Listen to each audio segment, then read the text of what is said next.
Here's some other things, ladies and gentlemen. Begin to guard your mind against negative programming, like turn off the television. Don't watch the news. Don't watch it.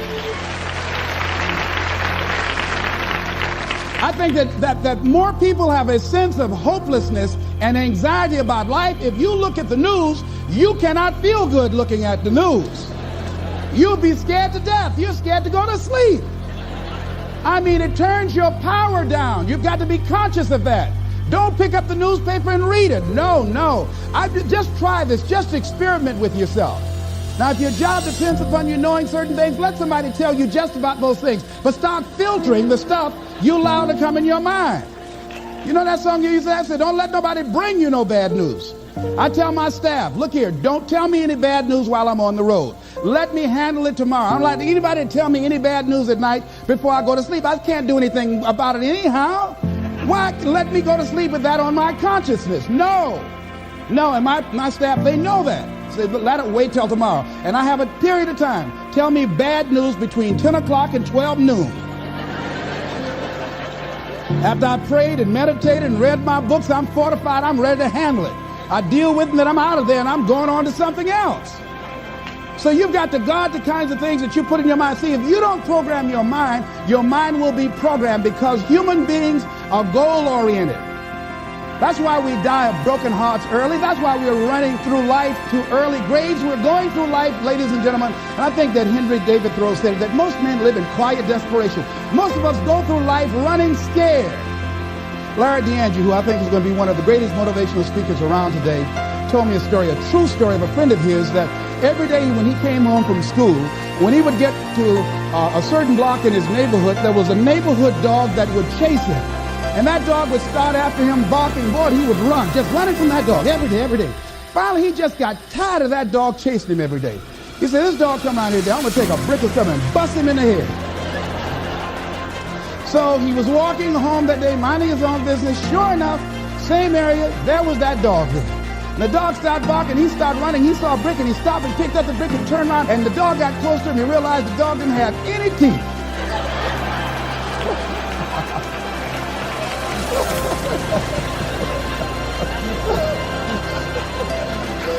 Then he turned to the next page and said, for all you know, you don't have 3 months to live. You might die today. So whatever you wrote on the last page, you want to spend as much of your time doing that today. So I looked at Mr. Vern Wright, the Speaker of the Ohio Legislature, and I said to the guy on my right, State Representative Mike Stenziano out of the Ohio State District, I said, Stenzi, 25 years from now, who would care what legislation we passed? He said, nobody would care 1 year from now. Now, here's what was happening with me. I came to the Ohio legislature with great expectations. There are things I wanted to do. I wanted to make a change in society. I wanted to make an impact. But I was just disillusioned after being there for a while. I introduced some legislation that I'd worked months to get this legislation passed, got it out of subcommittee, voted to the major committee, and then went from there to the reference committee, and then they introduced it on the Ohio legislative floor. And this legislation was designed to provide protection for senior citizens and poor people who bought money orders. People buy money orders thinking that it's cash. But what they did not know, that there's no bond or insurance security in the event that the money order company files bankruptcy. And so this company filed bankruptcy and just left a lot of people just holding worthless paper. So I wanted to introduce some legislation so that senior citizens would not be victims of this anymore. After months of hard work, after introducing the bill and having the votes lined up, guy raised his hand, Mr. Speaker. Mr. Wright said, yes. He said, I'd like to introduce an amendment for Mr. Brown's bill. He said, we will hear the amendment. He said, I'd like to amend it and change the word shall to may. I said, excuse me, Mr. Speaker, may I speak, please? Yes. I said, ladies and gentlemen of the Ohio legislature, this legislation is not something we wanted to make it optional to provide protection for Ohioans and senior citizens. We want to make it mandatory. And then this guy said, no, Mr. Speaker, I just think that he's taking it a little too far. This is an honorable gesture on the behalf of the state, but he's taking it too far. Let's make it optional and leave it up to the goodwill of these money order companies to provide for the protection. Let's have the vote. And they had the votes, and I lost. And I said, oh, wait, this is not why I came here. And then all of a sudden, this job that at one point had meaning to me and value, it no longer had that for me. And all of us have had some experiences where you went to a job and you were excited about that job. Boy, it had so much promise, and then you got there and so much you wanted to do. You thought it was an opportunity for upward mobility and growth and development and expansion. And all of a sudden, after you got there, you found out it was nothing but a glorified cubbyhole. Old grave with no dirt on it. And along your journey in becoming great at anything, you're going to have these curves appear over and over and over again. But you have to keep in mind, guys, things are the hardest right before they get better. Things are the most frustrating right before they get better. Things are the worst right before they get better. And it's hard to remember that when you're going through it. It's hard to remember that when you owe every single creditor, when your wife or husband's yelling at you for spending too much time at work, or too much time in the weight room, or too much time on this or that, or whatever. You know, it's hard to remember that things are going to get better, but they are, and this is part of the process. And all of us go through these little curves. We all do it. And guys, it's the ones who understand that things are going to improve and keep focused on the end result that make it through these curves. When you start focusing on how bad everything and how frustrated you are and how angry you are and how tough it is really easy to talk yourself into quitting.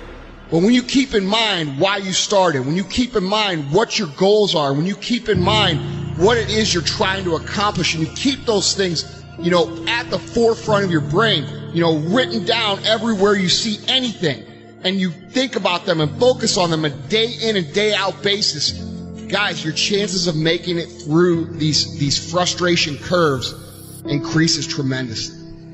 So learn how to control your focus, learn how to think about what the end result is, learn how to use the natural momentum and energy you have to accelerate the process of learning, but also know that the grind and the grit and the toughest, darkest parts of any journey are right before shit gets fun.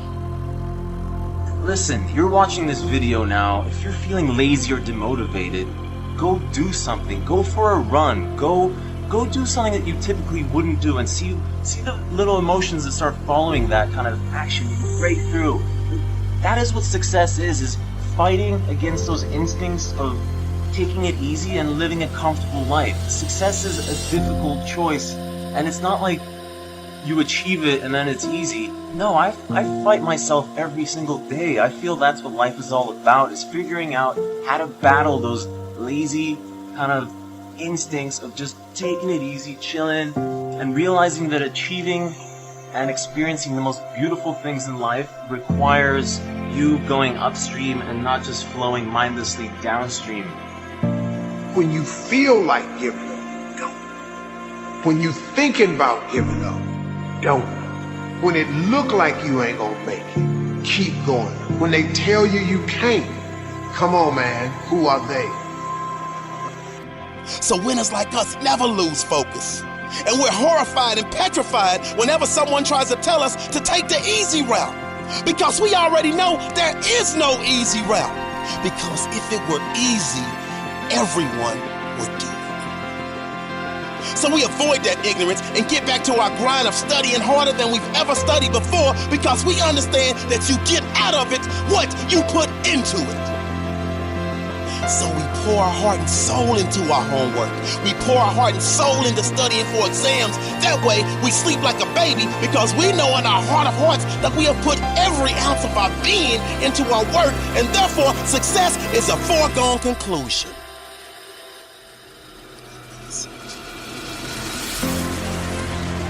After all of the hard work, after all of the studying, after all of the blood, sweat, and tears, you still fail.